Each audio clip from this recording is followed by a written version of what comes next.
am curious what drew you both to looking at the diaspora beyond the United States.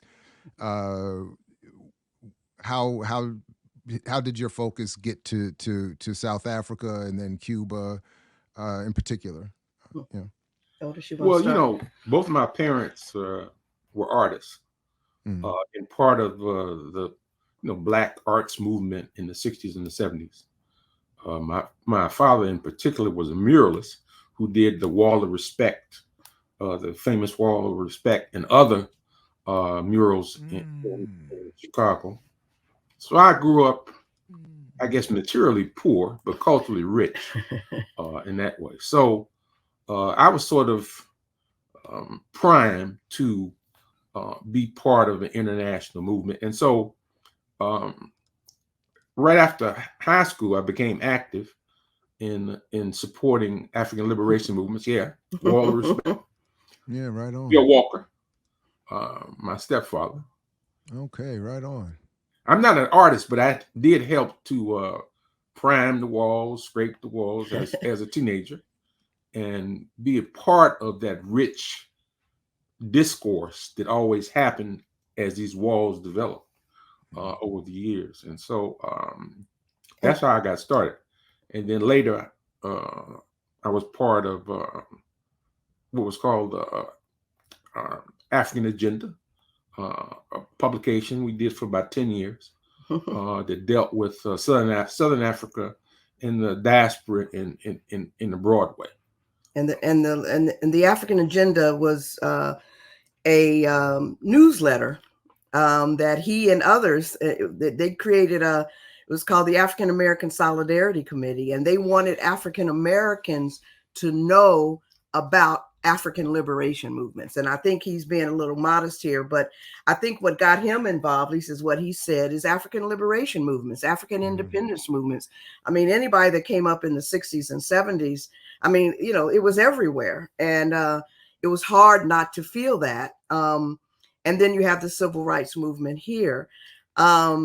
But that African Agenda, I have to tell you a funny story. Otis and I don't think I even knew Otis. Maybe I did know him at that time, but I was traveling. I was in London working on my dissertation on Southern African history. And I remember the journal, The African Communist. And it had on the back of it, because we used to look at that. On the back of it, it had Nkeleleku Publications. And it had an address in London, something Goodge Street. So I make my way, this is 1983.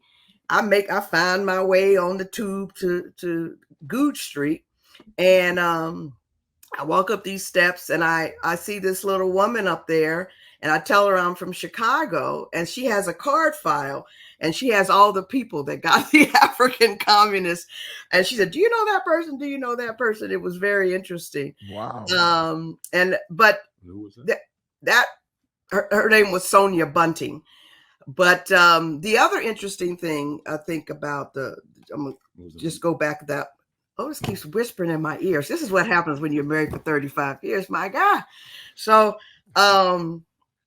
I was on my way to Mozambique too at the time, because my dissertation was on Mozambique. I would have loved to go to South Africa, but I respected the boycott, and I couldn't figure out how to go to South Africa in the 80s as a Black person, so it's like, how do you do that? So with a And for you, it was the same. The interest in even looking at Mozambique was because of the broader struggle. That's what brought your interest there too. Yeah. Yes, I've always been interested in the relationship between history and current struggles. That's kind of been my link.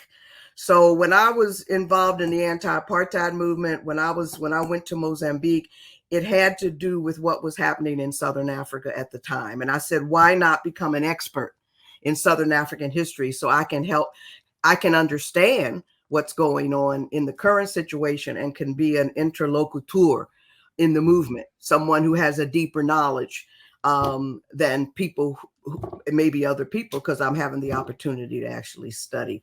So it's always been linked for me. And when I was in graduate school, you should know this, when we were in graduate school in the 80s, we were told that we couldn't study the diaspora. Oh yeah. Oh yeah. The reason we study the diaspora now is because, I hate to say it's people like me, because we fought for it. We wrote about it. We argued for it, because by that time, Du Bois had been kind of erased from the study of the diaspora in predominantly white institutions.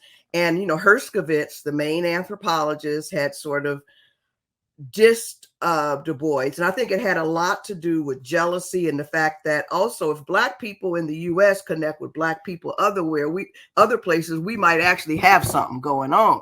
And they didn't want that.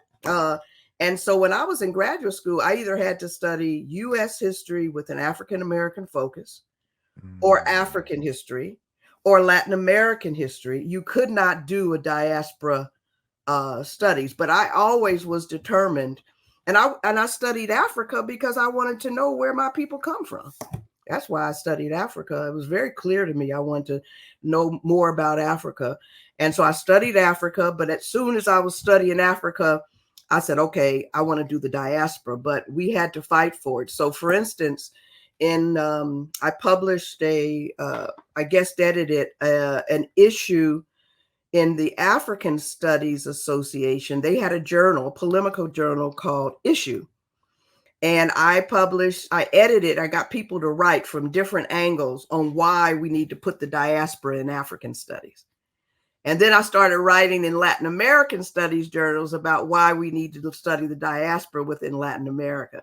And then the same thing with African American. So African American, Latin American, African studies, a whole group of us began to argue for the diaspora. And it came to be. I'll never forget that issue. The title of that issue was I had diaspora in brackets studies. African diaspora studies. James Early had a piece in there. It was quite a few people. Joe Harris, who was my professor at Howard. He had a piece in there. I had a graduate student who argued for why she wanted to do the diaspora. I had a Kenyan person write about, coming here as a Kenyan and what she discovered. So it was a different way of looking at why we needed to study the diaspora. So I think for Otis and for me, it comes out of movement. Whatever we do, we want to enhance the movement. Also, I think the nation state I'm becoming more and more critical of the nation state as a model for liberation. And then we do know that the NAACP, was blackmailed in the 40s by Truman and others to kick out Du Bois and Paul Robeson and distance themselves from the left. It was like, do you want to be a part of this nation, or are you going to talk about all these other issues and side up with leftists who are talking about global Africa? And it's either here or something else. And they kicked him out, and distanced themselves. So, yeah, so I didn't want to do that. I didn't want to just focus on the nation state. I'm listening to you, and I'm feeling like we need to gather up some of your previous work on this subject and have some study circles online about them, because I don't know to what extent you pay attention or see it or feel it, but there's this attempt to impose a non-diaspora focus on Black America right now that feels like it's equally at its height, at least in my lifetime, as an organized, feels like a consolidated, organized effort to platform and position people who are rejecting a diaspora focus and any form of Pan-African solidarity.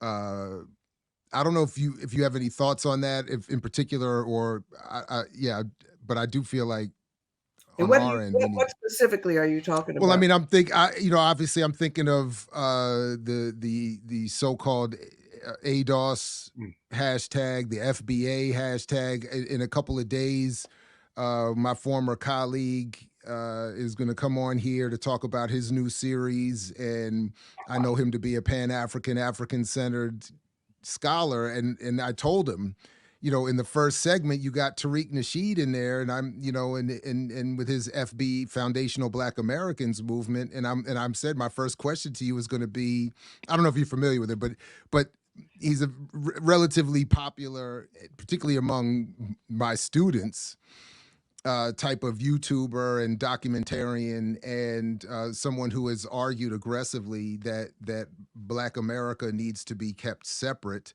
and appreciated separately, and cannot count on or be trustful of the diaspora. And has even now launched a new thing about decrying the involvement of Latin America in the foundation of hip hop history, which seems just bizarre to me. But so my point in all of that is to say, just listening to you recount some of your work and reminding us of the fight around the diaspora for the study of the diaspora, that there's it seems the response, or the new response, is at least symbolically, nominally, being led by a Black grassroots effort. So yeah. Yeah, you know, that movement is just ahistorical, you know, because you think about New York, right? And the impact in New York in particular of people from the Caribbean in terms of African American struggles, or struggle of Black people in the United States. Many of the leaders, especially in the 30s and the 40s and the 50s, they were from the Caribbean, right? You can't separate us out in that kind of way. It doesn't make any sense. I used to follow it to some degree, but it was increasingly difficult to even listen, you know, to this stuff. It only gives support really to our oppressors. I mean, you know, basically to separate us out in this ahistorical kind of way. It doesn't make any sense. I just, when he says it's ahistorical, I just saw a thing on Facebook that Louis Armstrong sent a trumpet to a 12-year-old Hugh Masekela. Oh, wow. You know what I'm saying? So, I mean, when Otis says it's ahistorical, we've always been connected in the diaspora, quietly and loudly. The other thing I think is every community, I think I kind of said this a little awkwardly earlier, every community has its progressives and its reactionaries. And, you know, I think about when we elected Harold Washington here, the first Black mayor of Chicago. Otis and I were both involved in that. And, you know, we had a progressive Black, Latino, and a few white folks in a coalition to elect Harold. And our goal was to work with our communities to get them to support Harold. And what we found is that there were some Black aldermen, just like when King came to Chicago, who didn't support Harold because they were making money through the whole patronage system. And it took the people to push them to support Harold. And so we had a whole formula as progressives that if we could get 80% of the Black people out to vote, you know, they'd vote for Harold. If we could get 50% of the Latinos out, they would vote for Harold. And just 10% of whites. We did some math, you know. Obama borrowed this. We did math and we won. But it wasn't because every Black, every Latino, every white supported Harold. We were the progressives of our communities. You know, the people who were thinking about broader struggles and broader liberation. And I think that we're faced with that now, and we have to stand up to that. You know, who are the progressives in our community and where are the reactionaries? And, you know, what they'll say is, oh, you know, the Nigerians, they come over here and they don't want to live with us. They don't connect with us and they think they're better than us. Yeah, they're going to be Nigerians like that, just like we have reactionaries in our community. They're going to be xenophobes in every community. But what kind of people do we want to be? We want to be progressive people. There are also progressive Nigerians. You know, there are progressive Kenyans. Those are the people that are going to bring about liberation, not a kind of xenophobic, backward, and as Otis says, ahistorical look at things. And I mean, to me, we can only so If we separate ourselves from the diaspora, are we dependent on white supremacists to support us? I mean, what are we hoping to gain? That's not a liberatory project. You know, that's like a box, like you're boxing yourself in. You have to think broader. You know, you have to think broader. You have to think about yourselves as global citizens and how we work with each other. I mean, majority of African people, of course, are struggling. And why would we not want to be a part of, and a majority of Black people here are struggling. That's what we need to be focusing on. And the same people that are oppressing us are oppressing them and the Palestinians.